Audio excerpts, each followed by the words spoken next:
Now, we've been asking for you to get in touch this morning, and so many of you have delivered already, even though we're not even at 7 o'clock.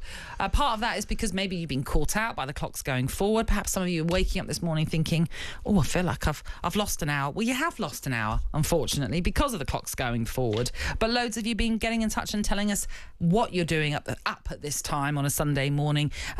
This is what Lee's had to say. This is Big Lee, massive Forest fan. Stayed up in the pub with the lads, watched the old semi-final Wembley trip that we're going to be going on. Absolutely over the moon. Currently parked up waiting for a mate. We're going to the Peak District for a 10.5-mile hike. So it's nice to be up early, walk that beer off. Fabulous. Very good. Yeah. This is a funny one. I got one in from Rodders. He says, playing Football Manager, the date on the game is 2034, and Tottenham haven't won anything. Oh. That's a bit harsh, isn't it? Yeah. 2034. Could you imagine, though? Crikey. Go on. Well, no, Nat.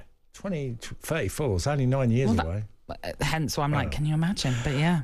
I'm up because I forgot the clocks went forward, and I thought I'd manage a lie-in. And also my wife's snoring like a hippocampus. Oh, I don't know what that word is. Hippopotamus, probably? No, it's not hippopotamus. No, I can't even have a look at that word, Dad. See what. Oh, my goodness. Hang on, everybody. Hippopopquig? Hippocrocapig. Hippocrocapig. I've never heard that. I think that's just a mixture of all different animals. Oh, right, that this particular message has gone for this morning. Okay. That, by the way, is Andy in Burnley. So, Mrs. Andy's wife, perhaps you're just stirring right now and you've just heard that message. He's not very complimentary about your snoring, unfortunately, this morning. Do let us know why you're up. We'd love to hear from you. The WhatsApp voice note number is 03717 223344. You can also send us a message to that and also text us to 81089.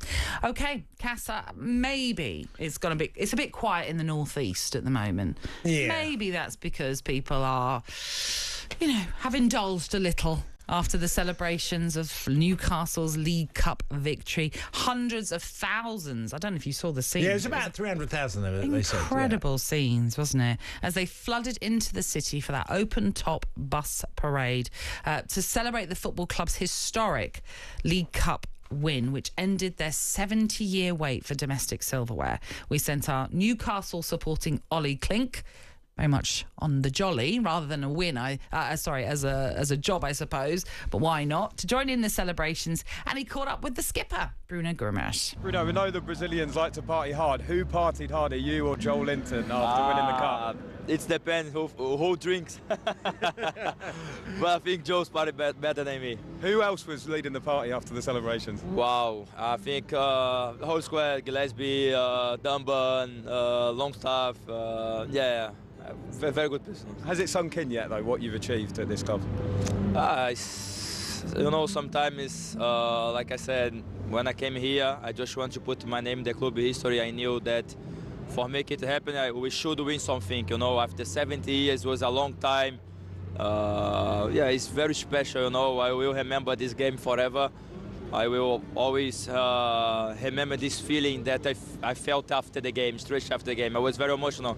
Like I said, both my two children are Georgie, so yeah, it was quite good for me. Hey, legend!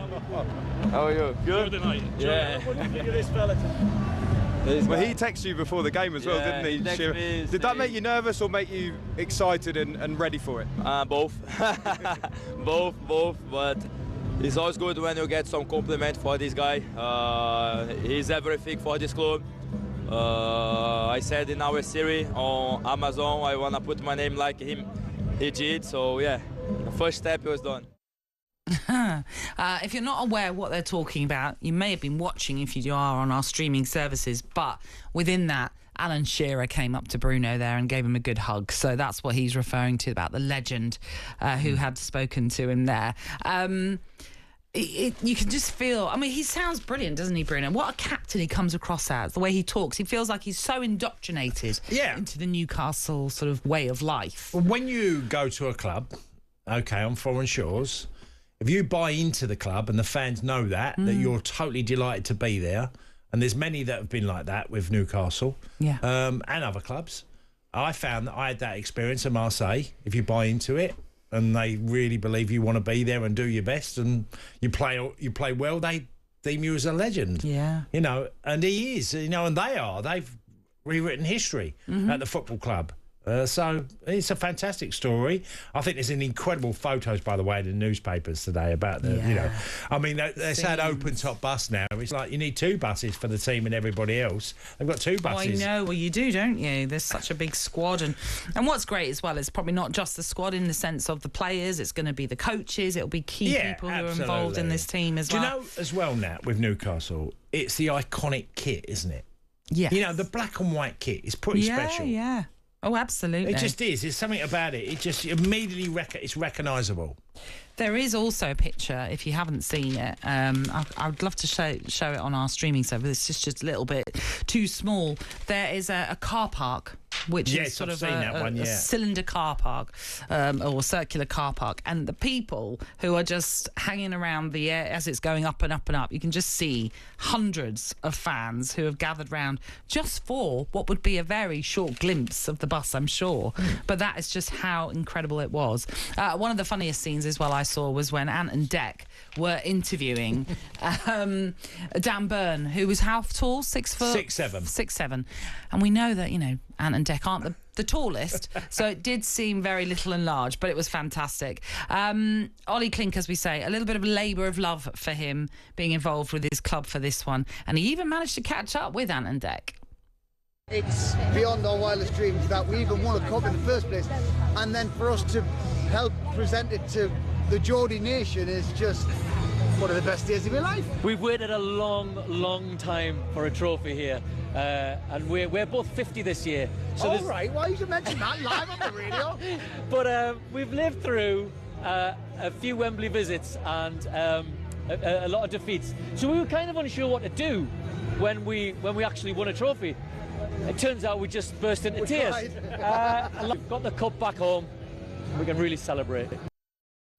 I love that, because you never know how you're going to sort of celebrate. You don't know if you're going to be emotional with tears or if you're just going to be massively elated and beaming, and you don't know until it happens, and that's wonderful. Brilliant Absolutely story. wonderful. As much as I hated Liverpool losing it, I did say on the day, if anyone would want to lose it to is Newcastle. Yeah.